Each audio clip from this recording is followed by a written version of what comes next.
Hello friends, psychology की पाठशाला में आज हमारा टॉपिक है डायमेंशनल थ्योरी ऑफ आइजेंक।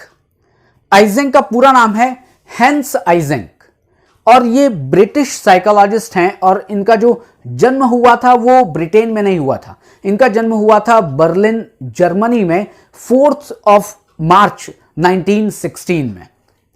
इनकी अपनी एक थ्योरी है जिसको कहते हैं डायमेंशनल अप्रोच ऑफ आइजेंक या dimensional personality theory of Eysenck. जब भी हम आइजेंक की बात करते हैं तो हमें टाइप अप्रोच की याद आती है। क्यों टाइप अप्रोच की बात याद आती है? क्योंकि जब टाइप अप्रोच को हमने डिस्कस किया था तो हमने ये कहा था कि टाइप अप्रोच 2 कैटेगरी में बटा हुआ है। एक, जिन्होंने फिजिकल स्ट्रक्चर के आधार पर पर्सनालिटी को विभाजित किया, पर्सनालिटी के कितने प्रकार हैं उनको बताया, जिसमें कि क्रैशमर और शेल्डन का नाम आता है। और 2 साइकोलॉजिस्ट जो बहुत ही फेमस हैं उनका नाम है युंग और आइजेंक, जिन्होंने जो साइकोलॉजिकल कैरेक्टरिस्टिक्स है या मैं कहूं कि जो साइकोलॉजिकल स्ट्रक्चर है उसके आधार पर अपनी टाइप थ्योरी बनाई थी। तो युंग की पर्सनालिटी जो थ्योरी थी, जो टाइप थ्योरी थी, वो हमने डिस्कस कर ली है पहले। आज की जो थ्योरी है वो है आपकी आइजेंक पर्सनालिटी थ्योरी। इस आइजेंक की पर्सनालिटी थ्योरी को टाइप थ्योरी भी कहते हैं या टाइप कम ट्रेट थ्योरी भी कहते हैं। वो ऐसा क्यों कहते हैं मैं आपको बताऊंगा। सबसे पहले बात करता हूं कि जो आइजेंक है उन्होंने 2-3 चीजें बड़ी इंपॉर्टेंट कही। पहली बात कि genetic traits are the foundation of personality. जब भी आइजेंक की बात करेंगे तो उनके इसमें आएगा कि उन्होंने जेनेटिक ट्रेट्स को बहुत ज्यादा इंपॉर्टेंस दी है कि जो आनुवंशिक गुण होते हैं, जो आनुवंशिक जो भी विशेषताएं होती हैं, वो क्या है, वो हमारा फाउंडेशन है और उस फाउंडेशन के ऊपर इमारत बनती है। मतलब कि हमारा जो व्यक्तित्व बना हुआ है उसका आधार या उसकी नींव क्या है? उसकी नींव है आनुवंशिकता, उसकी नींव है जेनेटिक ट्रेट्स। और इस जैसी जेनेटिक्स के द्वारा हमारा जो नींव बनी है, जो बेसमेंट बना है, उसी के आधार पर हमारी पर्सनालिटी बनेगी, ऐसा आइजेंक कहते हैं। और आइजेंक ने एक मॉडल दिया था पर्सनालिटी को समझने या पर्सनालिटी को समझाने के लिए, जिसका नाम है बायोफिजिकल अप्रोच। बायोफिजिकल अप्रोच का मतलब एक ऐसा अप्रोच जो कि एक मिक्सचर है। किस चीज का मिक्सचर है? Mixture of biological, psychological and social factors की तीनों चीजें मिली हुई हैं। बायोलॉजिकल चीजें भी मिली हैं, साइकोलॉजिकल चीजें भी मिली हैं और सोशल फैक्टर्स भी मिले। लेकिन जो सोशल फैक्टर है इनको कम इंपॉर्टेंस दी गई है आइजेंक की थ्योरी में। और सोशल फैक्टर का मतलब एनवायरनमेंट, जो भी पर्यावरणीय जो कारक हैं उनको कम महत्व दिया गया है। सबसे इंपॉर्टेंट क्या है? बायोलॉजिकल, उसके बाद है साइकोलॉजिकल। लेकिन अगर हम पर्सनालिटी टाइप की बात करेंगे जो कि आइजेंक ने दिया था, वो किसके आधार पर दिया था? साइकोलॉजिकल कैरेक्टरिस्टिक्स के आधार पर। जीन्स प्रधान है, जेनेटिक जो ट्रेट्स हैं वो प्रधान है, क्योंकि वो ये कह रहा है कि जेनेटिक ट्रेट्स के ऊपर आपकी इमारत खड़ी होगी, फिजिकल इमारत भी उसी के ऊपर खड़ी होगी और साइकोलॉजिकल इमारत भी उसी के ऊपर खड़ी होगी।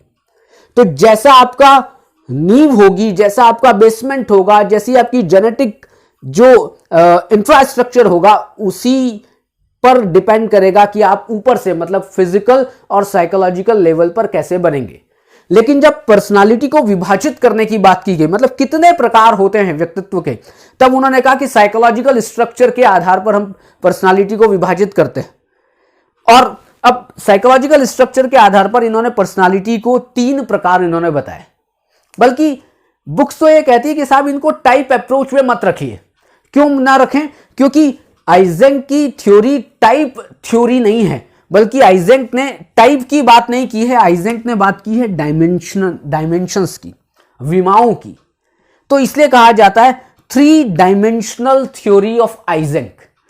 कहीं भी आप ये नहीं पढ़ेंगे कि 3 टाइप्स थ्योरी ऑफ आइजेंक, नहीं, टाइप थ्योरी की बात कहीं ना कहीं मिलता जुलता है, इसलिए उन्होंने टाइप थ्योरी के अंदर भी रख दिया है। लेकिन इसका जो मेन जो डिस्कशन है वो किसके ऊपर है? वो है डायमेंशंस के ऊपर। इसलिए इस थ्योरी का नाम क्या है? 3 डायमेंशनल थ्योरी ऑफ पर्सनालिटी या 3 डायमेंशनल थ्योरी ऑफ आइजेंक। कौन कौन से 3 डायमेंशन बताए? आप इसको 3 प्रकार कह लें, आप इसको 3 डायमेंशन कह लें, आप समझने के लिए।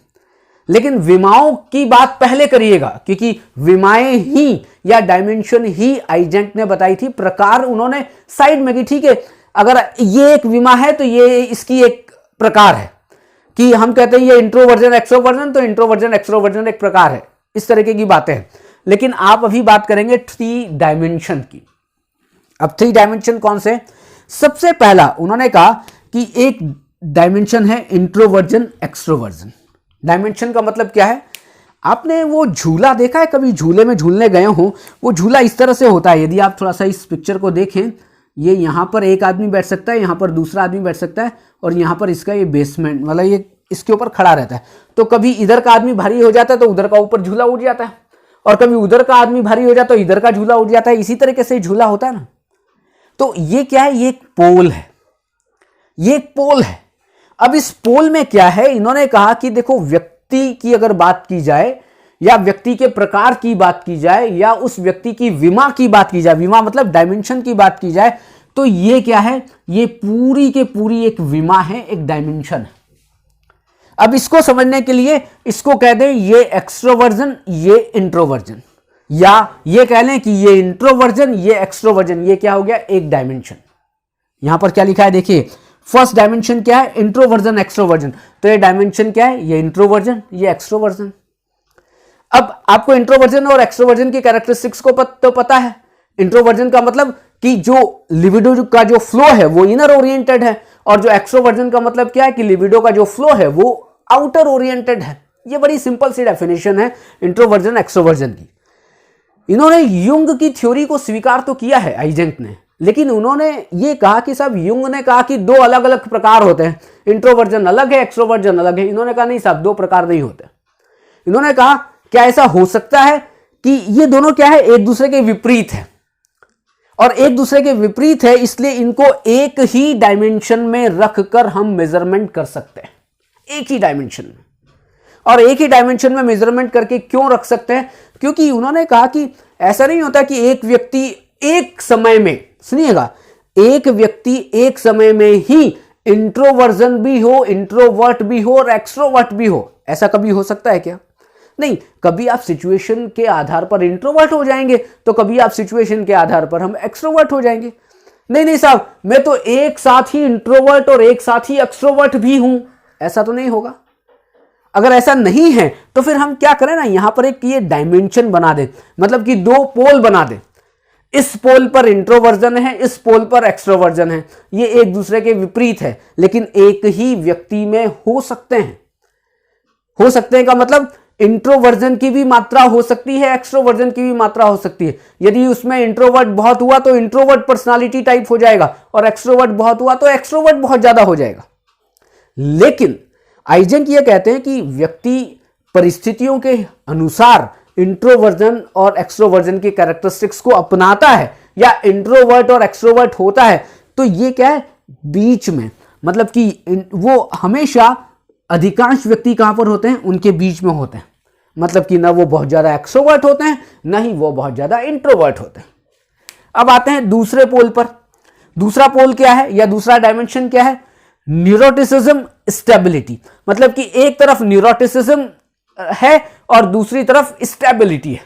न्यूरोटिसिज्म का मतलब स्नायु विकृति। अब यहां पर जो न्यूरोटिसिज्म है, यहां पर ये इमोशनल अनस्टेबल है। कौन? यहां पर स्टेबिलिटी है, यहां पर स्थिरता है। मैं इसकी बात कर रहा हूं, न्यूरोटिसिज्म की, मतलब कि इस पोल की बात कर रहा हूं। जब न्यूरोटिसिज्म की बारी आएगी, या न्यूरोटिसिज्म व्यक्ति में होगा, तो उसमें अपने संवेगों पर नियंत्रण कम होगा, वो इमोशनल इमैच्योर होगा, उसमें इमोशनल अनस्टेबिलिटी होगी, वो विल पावर बहुत ज्यादा कम होगी। किसमें? न्यूरोटिसिज्म में। लेकिन वहीं पर अगर मैं बात करूं स्टेबिलिटी की, तो स्टेबिलिटी मतलब कि अब भाई साहब, अब मैं अपने संवेगों पर नियंत्रण कर सकता हूं, मैं कहीं ना कहीं अपने संवेगों की ठीक अभिव्यक्ति कर सकता हूं, मेरे में विल पावर अच्छी है। आप इसको बहुत सिंपल तरीके से समझें।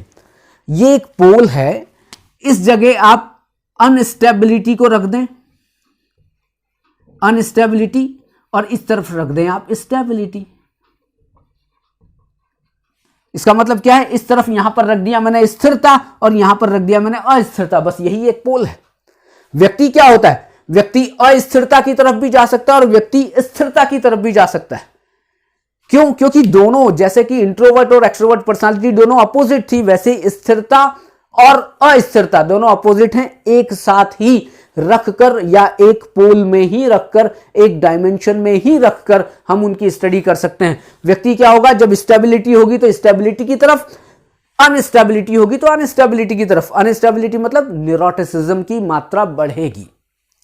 तीसरा डायमेंशन की बात करते हैं। ये दो डायमेंशन हो गए, तीसरा डायमेंशन क्या है, साइकोटिसिज्म, और इधर आता है सुपर ईगो फंक्शन। यहां भी यही पोल है। देखिए बार बार मैं एक ही बात कर रहा हूं कि ये एक डायमेंशन है। एक तरफ, एक छोर पर इंट्रोवर्ट, एक छोर पर एक्सट्रोवर्ट, एक छोर पर न्यूरोटिसिज्म, एक छोर पर स्टेबिलिटी।